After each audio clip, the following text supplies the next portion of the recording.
Chapter 2 Parsai की 100 व्यथा। 1 1947 में जब मैंने लिखना शुरू किया, भारत स्वाधीन हुआ ही था। चारों तरफ स्वाधीनता संग्राम में जेल गए हुए सुनाम धन्य, प्रातः स्मरणीय, तपोपूत आदि बिखरे थे। किसी गली में बैठते हुए डर लगता था कि कोई प्रातः स्मरणीय न निकल पड़े। ये भावुकता श्रद्धा पूजा का दौर था। हिंदी वीणा पाणी के बूढ़े पुजारी भी उन दिनों श्रद्धास्पद थे। कम ज्यादा वीणा पाणी के चाचा, फूफा और बहनोई भी थे। इनके चित्र देखता था, मंचों पर इनके नाटकीय करतब देखता था। इनका सहज कुछ भी नहीं होता था। शब्द बनावटी, उन्हें बोलते वक्त होठों के मोड़ बनावटी, स्वर बनावटी, आंखों का भाव बनावटी, मुस्कान बनावटी। छायावादी भावुकता के उस दौर में ये माँ भारती के सपूत आदि कहलाते थे। 2 यदि कोई पूछे कि स्वराज्य किसका, तो हम सब कहेंगे किसान का, मजदूर का, ग्रामीण का। परंतु क्या वास्तव में वो जानता है कि उसे राज्य मिल गया है, वो राजा हो गया है? उसकी राजनीति, साहित्य, संस्कृति, कला पेट के बाहर कहीं भी नहीं है। 3 स्वतंत्रता दिवस भी तो भरी बरसात में होता है। अंग्रेज बहुत चालाक हैं। भरी बरसात में स्वतंत्र करके चले गए। उस कपटी प्रेमी की तरह भागे जो प्रेमिका का छाता भी ले जाए। वो बेचारी भीगती बस स्टैंड जाती है तो उसे प्रेमी की नहीं, छाता चोर की याद सताती है। 4 एक नए परिचित ने मुझे घर पर चाय के लिए बुलाया। मैं उनके बंगले पर पहुंचा तो फाटक पर तख्ती टंगी दिखी, कुत्ते से सावधान। मैं फौरन लौट गया। कुछ दिन बाद वे मिले तो शिकायत की, आप उस दिन चाय पीने नहीं आए? मैंने कहा, माफ करें, मैं बंगले तक गया था, वहां तख्ती लटकी थी, कुत्ते से सावधान। मेरा ख्याल था कि उस बंगले में आदमी रहते हैं, पर नेम प्लेट कुत्ते की टंगी दिखी। 5 चुनाव के नतीजे घोषित हो गए। अब मातम पुरसी का काम ही रह गया है। इतने बड़े बड़े हारे हैं कि मुझ जैसे की हिम्मत मातम पुरसी की भी नहीं होती। मैंने एक बड़े की हार पर दुख प्रकट करते हुए चिट्ठी लिखी थी। 6 प्रत्यक्ष मातम पुरसी कठिन काम है। मुझे उनकी हार पर हंसी आ रही है, पर जब वे सामने पड़ जाएं तो मुझे चेहरा ऐसा बना लेना चाहिए जैसे उनकी हार नहीं हुई, मेरे पिता की सुबह ही मृत्यु हुई है। 7 कुछ लोग मातम पुरसी करके खुश होते हैं। लगता है भगवान ने इन्हें मातम पुरसी की ड्यूटी करने के लिए ही संसार में भेजा है। किसी की मौत की खबर सुनते ही वे खुश हो जाते हैं। दुख का मेकअप करके फौरन उस परिवार में पहुंच जाते हैं। कहते हैं, जिसकी आ गई वो तो जाएगा ही, उनकी इतनी ही उम्र थी, बड़े पुण्यात्मा थे, किसी का दिल नहीं दुखाया। हालांकि उन्होंने कई लोगों की जमीन बेदखल कराई थी। 8 उन्हें किसी के कुत्ते ने काट लिया हो और वो कुत्ता आगे मर जाए तो भी वे उसी शान से मातम पुरसी करेंगे। बड़ा सुशील कुत्ता था, बड़ी सात्विक वृत्ति का, कभी किसी को तंग नहीं किया। उसके रिक्त स्थान की पूर्ति श्वान जगत में नहीं हो सकती। 9 एक बार चुनाव लड़कर हार लूं तो अपनी पीढ़ी का नारा भोगा हुआ यथार्थ सार्थक हो जाए, तब शायद मैं मातम पुरसी के योग्य मूड बना सकूं। 10 एक साहब पिछले 15 सालों से हर चुनाव लड़ रहे हैं और हर बार जमानत जब्त करवाने का गौरव प्राप्त कर रहे हैं। वे नगर निगम का चुनाव हारते हैं तो समझते हैं जनता मुझे नगर के छोटे काम की अपेक्षा प्रदेश का काम सौंपना चाहती है, और वे विधानसभा का चुनाव लड़ रहे हैं। यहाँ भी जमानत जब्त होती है तो वे सोचते हैं जनता मुझे देश की जिम्मेदारी सौंपना चाहती है, और वे लोकसभा का चुनाव लड़ जाते हैं। 11 पार्टियों का भी यही सोचना है कि जनतंत्र उनकी हार जीत पर निर्भर है। जो भी पार्टी हारती है चिल्लाती है, अब जनतंत्र खतरे में पड़ गया। अगर वो जीत जाती तो जनतंत्र सुरक्षित था। 12 ये लाउडस्पीकरी नेता अपनी लोकप्रियता के बारे में इतने आश्वस्त हैं कि हर चुनाव में खड़े हो जाते हैं। उनकी जमानत जब्त होती है, पर मैंने उनके चेहरे पर शिकन नहीं देखी। मिलते ही कहते हैं, पैसा चल गया, शराब चल गई। उन्होंने अपनी हार का एक कारण ढूंढ निकाला है कि चुनाव में पैसा और शराब चल जाते हैं और वे हरा दिए जाते हैं। वे खुश रहते हैं। उन्हें विश्वास है कि जनता तो उनके साथ है, मगर वो पैसा और शराब के कारण दूसरे को वोट दे देती है। वे जनता से बिल्कुल नाराज नहीं हैं। 13 वे इस बात को जायज मानते हैं कि मतदाता उसी को वोट दे जो पैसा और शराब दे। 14, मनुष्य एक जटिल प्राणी है। उसके बाहर और अंदर को समझना बड़ा कठिन कार्य है। उसके सबको दिखने वाले बाहरी रूप के भीतर कितनी जटिलताएं हैं। उसकी आशा, निराशा, भ्रम, अहंकार, स्वार्थ, त्याग, क्रोध और करुणा, इन्हें समझना एक दिलचस्प अध्ययन है। घोर निराशा के बावजूद मैंने मनुष्य की दुर्दम जीवन शक्ति को प्रज्वलित देखा है। मैंने जिंदगी भर भ्रम की चादर ओढ़े अपने गम को महसूस करते आदमी देखे हैं। मैंने आत्मवंचना के रंगीन महल में आदमी को आनंद से जिंदगी गुजारते देखा है। जीवन की सार्थकता की खोज हर आदमी करता है। सार्थकता की इस खोज में मनुष्य की जिंदगी कितने रंगीन रूप लेती है। 15, जिसकी बात के एक से अधिक अर्थ निकले वो संत नहीं होता, लुच्चा आदमी होता है। संत की बात सीधी और स्पष्ट होती है और उसका एक ही अर्थ निकलता है। 17, अश्लील पुस्तकें कभी नहीं जलाई गईं, वे अब अधिक व्यवस्थित ढंग से पढ़ी जा रही हैं। 18, निंदा में विटामिन और प्रोटीन होते हैं। 19, चंदा मांगने वाले और देने वाले एक दूसरे के शरीर की गंध बखूबी पहचानते हैं। लेने वाला गंध से जान लेता है कि ये देगा या नहीं। देने वाला भी मांगने वाले के शरीर की गंध से समझ लेता है कि ये बिना लिए टल जाएगा या नहीं। 20, लड़कों को ईमानदार बाप निकम्मा लगता है।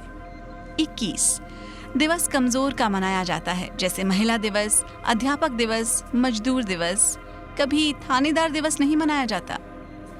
22, व्यस्त आदमी को अपना काम करने में जितनी अक्ल की जरूरत पड़ती है, उससे ज्यादा अक्ल बेकार आदमी को समय काटने में लगती है।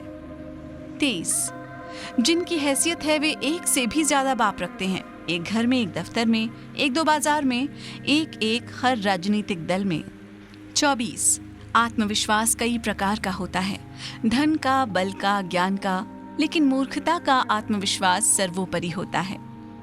25, सबसे निरर्थक आंदोलन भ्रष्टाचार के विरोध का आंदोलन होता है। एक प्रकार का ये मनोरंजन है जो राजनीतिक पार्टी कभी कभी खेल लेती है, जैसे कबड्डी का मैच। 26, रोज विधानसभा के बाहर एक बोर्ड पर आज का बाजार भाव लिखा रहे, साथ ही उन विधायकों की सूची चिपकी रहे जो बिकने को तैयार हैं। इससे खरीदार को भी सुविधा होगी और माल को। 27, हमारे लोकतंत्र की ये ट्रेजेडी और कॉमेडी है कि कई लोग जिन्हें आजन्म जेल खाने में रहना चाहिए, वे जिंदगी भर संसद या विधानसभा में बैठते हैं। 28, विचार जब लुप्त हो जाता है या विचार प्रकट करने में बाधा होती है या किसी के विरोध से भय लगने लगता है, तब तर्क का स्थान हुल्लड़ या गुंडागर्दी ले लेती है। 29, धन उधार देकर समाज का शोषण करने वाले धनपति को जिस दिन महाजन कहा गया होगा, उस दिन ही मनुष्यता की हार हो गई। 30, हम मानसिक रूप से दोगले नहीं, तिगले हैं। संस्कारों से सामंतवादी हैं, जीवन मूल्य अदृढ़ पूंजीवादी हैं और बातें समाजवाद की करते हैं। 31, फासिस्ट संगठन की विशेषता होती है कि दिमाग सिर्फ नेता के पास होता है, बाकी सब कार्यकर्ताओं के पास सिर्फ शरीर होता है। 32, बेइज्जती में अगर दूसरे को भी शामिल कर लो तो आधी इज्जत बच जाती है। 33, दुनिया में भाषा अभिव्यक्ति के काम आती है, इस देश में दंगे के काम आती है। 34, जब शर्म की बात गर्व की बात बन जाए, तब समझो कि जनतंत्र बढ़िया चल रहा है। 35, जो पानी छान कर पीते हैं वो आदमी का खून बिना छाने पी जाते हैं। 36, दिशाहीन, बेकार, हताश, नकारवादी, विध्वंसवादी युवकों की ये भीड़ खतरनाक होती है। इसका प्रयोग महत्वाकांक्षी खतरनाक विचारधारा वाले व्यक्ति और समूह कर सकते हैं। इस भीड़ का उपयोग नेपोलियन, हिटलर और मुसोलिनी ने किया था। 37, समस्याओं को इस देश में झाड़ फूंक, टोना टोटका से हल किया जाता है। सांप्रदायिकता की समस्या को इस नारे से हल कर लिया गया, हिंदू मुस्लिम भाई भाई। 38, इस देश में आम आदमी ने जन्म ही केवल शोषण करने और शोषण सहने के लिए लिया। 39, एक तरफ जहां जीवन और समाज में गर्दिश का सिलसिला बदस्तूर है, मैं निहायत बेचैन मन का संवेदनशील आदमी हूँ। मुझे चैन कभी मिल ही नहीं सकता, इसलिए गर्दिश नियति है। 40, मनुष्य की छटपटाहट है मुक्ति के लिए, सुख के लिए, न्याय के लिए। पर ये बड़ी लड़ाई अकेले नहीं लड़ी जा सकती है। अकेले वही सुखी है जिन्हें कोई लड़ाई नहीं लड़नी। 41। विदेशों में जिस गाय का दूध बच्चों को पुष्ट कराने के काम आता है, वही गाय भारत में दंगा कराने के काम में आती है। 42। इस देश में गौरक्षा का जुलूस 7 लाख का होता है, मनुष्य रक्षा का मुश्किल से 1 लाख का। 43। अर्थशास्त्र जब धर्मशास्त्र के ऊपर चढ़ बैठता है तो गौरक्षा आंदोलन का नेता जूतों की दुनिया खोल लेता है। 44। यश ही परमार्थ है, हमें एक काम ऐसा जरूर करना चाहिए जिससे नाम अमर रहे।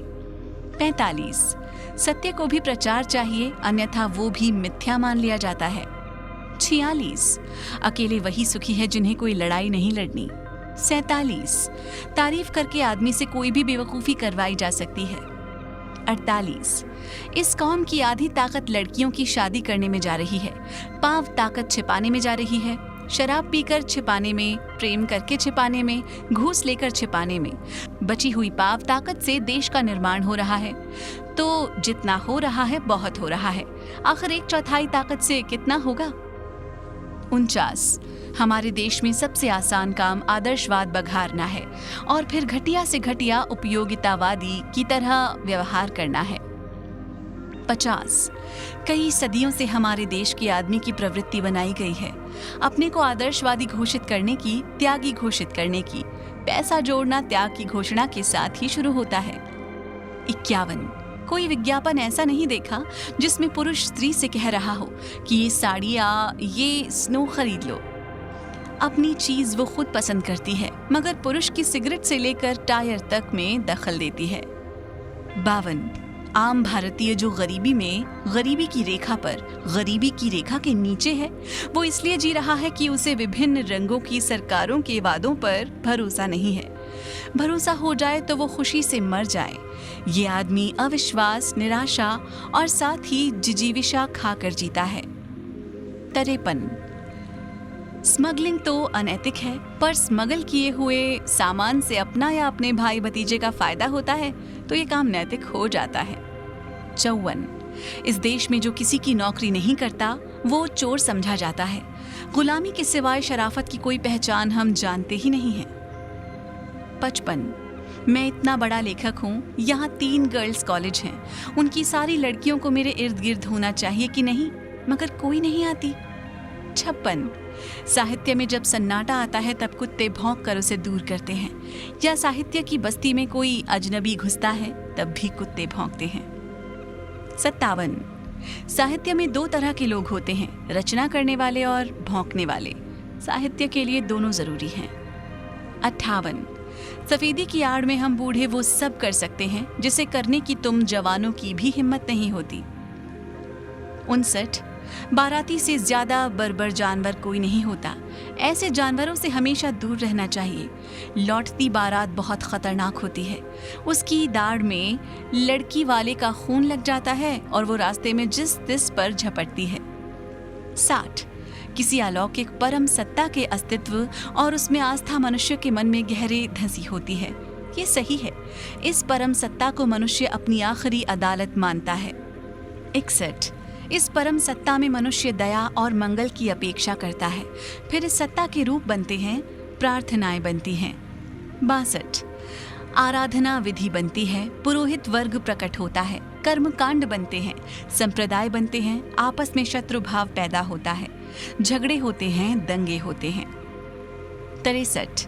परेशानी साहित्य की कसरत है, जब देखते हैं ढीले हो रहे हैं, परेशानी के दंड पेल लेते हैं, मांसपेशियां कस जाती हैं। 64। अच्छी ऊपरी आमदनी वाला कभी तरक्की के झंझट में नहीं पड़ता। 65। वयोवृद्धि, ज्ञान वृद्धि और कला वृद्धि हुए, आप अब देवता हो गए। हम चाहते हैं कि आप लोगों को मंदिर में स्थापित कर दें, वहां आप आराम से रहें और हमें आशीर्वाद दें। 66। खुद चाहे कुछ ना करूं पर दूसरों के काम में दखल जरूर दूंगा। 67। पैसे कम हों तो आदमी परमहंस हो जाता है, सच्चा सन्यासी पैसे की तंगी का शुभ परिणाम होता है। 68। अपनी पत्नी के बारे में भी उसकी यही धारणा होगी कि स्त्री का जन्म मुझसे विवाह करके मुझे तंग करने के लिए हुआ। 69 विज्ञान ने बहुत से भय भी दूर कर दिए हैं, हालांकि नए भय भी पैदा कर दिए हैं। विज्ञान तटस्थ, न्यूट्रल होता है। उसके सवालों का, चुनौतियों का जवाब देना होगा। 70 मगर विज्ञान का उपयोग जो करते हैं उनमें वो गुण होना चाहिए जिसे धर्म देता है। वो गुण है अध्यात्म।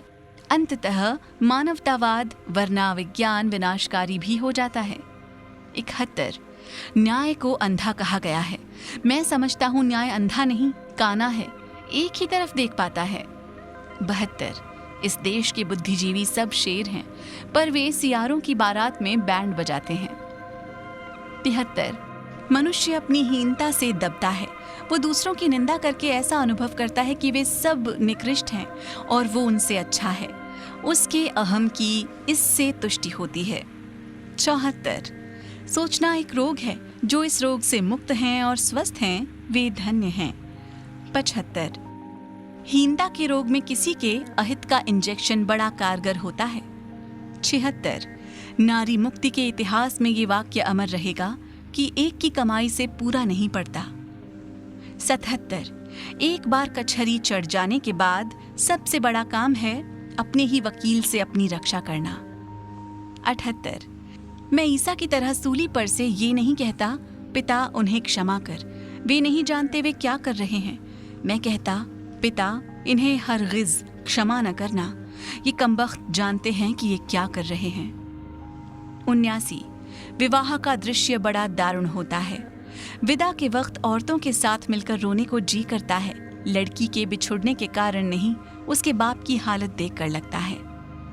80 इंद्र बड़ा ईर्ष्यालु माना जाता है क्योंकि वो निठल्ला है। स्वर्ग में देवताओं को बिना उगाया अन्न, बे बनाया महल और बिन बोए फल मिलते हैं।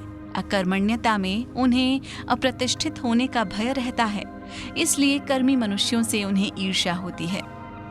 81 दूसरे देशों की बात छोड़ो, हम उनसे बहुत ऊंचे हैं। देवता इसीलिए सिर्फ हमारे यहाँ अवतार लेते हैं। 82 अरे तुम जीवन का तिरस्कार और मरण का सत्कार करते हो, इसलिए मैं मरकर बोल रहा हूँ, मैं नर्क से बोल रहा हूँ। 83 अगर गोरक्षा का कानून बन जाए तो ये देश अपने आप समृद्ध हो जाएगा। फिर बादल समय पर पानी बरसाएंगे, भूमि खूब अन्न देगी और कारखाने बिना चले भी उत्पादन करेंगे। 84 धर्म का प्रताप तुम नहीं जानते। अभी जो देश की दुर्दशा है वो गौ के अनादर के कारण ही है। 85 सिंह दुर्गा का वाहन है, उसे सर्कस वाले पिंजरे में बंद करके रखते हैं और उससे खेल कराते हैं। यह अधर्म है। सब सर्कसों के खिलाफ आंदोलन करके देश के सारे सर्कस बंद करवा देंगे। 86 भगवान का एक अवतार मत्स्यावतार भी है। मछली भगवान का प्रतीक है।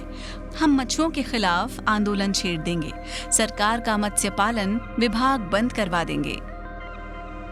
87 इस देश में उल्लू को कोई कष्ट नहीं है, वे मजे में हैं। 88 मेरे आसपास प्रजातंत्र बचाओ के नारे लग रहे हैं। इतने ज्यादा बचाने वाले खड़े हो गए हैं कि अब प्रजातंत्र का बचना मुश्किल दिखता है। 89 मंथन करके लक्ष्मी को निकालने के लिए दानवों को देवों का सहयोग अब नहीं चाहिए। पहले समुद्र मंथन के वक्त तो उन्हें टेक्निक नहीं आती थी, इसलिए देवताओं का सहयोग लिया। अब वे टेक्निक सीख गए हैं। 90 गणतंत्र ठिठुरते हुए हाथों की तालियों पर टिका है। गणतंत्र को उन्हीं हाथों की ताली मिलती है जिनके पास हाथ छिपाने के लिए गर्म कपड़ा नहीं है। 91 चीन से लड़ने के लिए हमें एक गैर जिम्मेदारी और बेईमानी की राष्ट्रीय परंपरा की सख्त जरूरत है। चीन अपने पड़ोसी देशों से बेईमानी करता है तो हमें देश के भीतर ही बेईमानी करने का अभ्यास करना पड़ेगा, तब हम उसका मुकाबला कर सकेंगे। 92 निंदा कुछ लोगों के लिए टॉनिक होती है। हमारी एक पड़ोसन वृद्धा बीमार थी, उठा नहीं जाता था। सहसा किसी ने आकर कहा कि पड़ोसी डॉक्टर साहब की लड़की किसी के साथ भाग गई। बस चाची उठी और 2-4 पड़ोसियों को ये बताने चल पड़ी। 93 अगर पौधे लगाने का शौक है तो उजाड़ू बकरे बकरियों को कांजी हाउस में डालो, वरना तुम पौधे रोपोगे और ये चरते चले जाएंगे। 94 देश के बुद्धिजीवी शेर हैं, लेकिन वे सियारों की बारात में बैंड बजाते हैं। 95 कुछ लोग हिजाब लगाते हैं, वे बड़े दयनीय होते हैं, बुढ़ापे से हार मानकर यौवन का ढोंग रचते हैं। 96, तुम्हें जिंदा आदमी की बात सुनने का अभ्यास नहीं, इसलिए मैं मरकर बोल रहा हूँ। जीवित अवस्था में तुम जिसकी ओर आंख उठाकर नहीं देखते, उसकी सड़ी लाश के पीछे जुलूस बनाकर चलते हो। 97, जिंदगी भर तुम जिससे नफरत करते रहे, उसकी कब्र पर चिराग जलाने जाते हो। 98, मरते वक्त जिसे तुमने चुल्लू भर पानी नहीं दिया, उसके हाड़ गंगा जी ले जाते हो। 99, बाजार बढ़ रहा है, इस सड़क पर किताबों की एक दुकान खुली है और दवाओं की 2। ज्ञान और बीमारी का यही अनुपात है, ज्ञान की चाह जितनी बढ़ी है, उससे दुगनी दवा की चाह बढ़ी है। 100, डॉक्टर कहता है जरा दिमाग को शांत रखिए। मैं सोचता हूँ इस जमाने में दिमाग तो सिर्फ सूअर का शांत रहता है, यहाँ वहाँ का मैला खा लिया और दिमाग शांत रखा। जो ऐसा नहीं करता और जो सचेत प्राणी है, उसका दिमाग बिना मुर्दा हुए कैसे शांत रहेगा।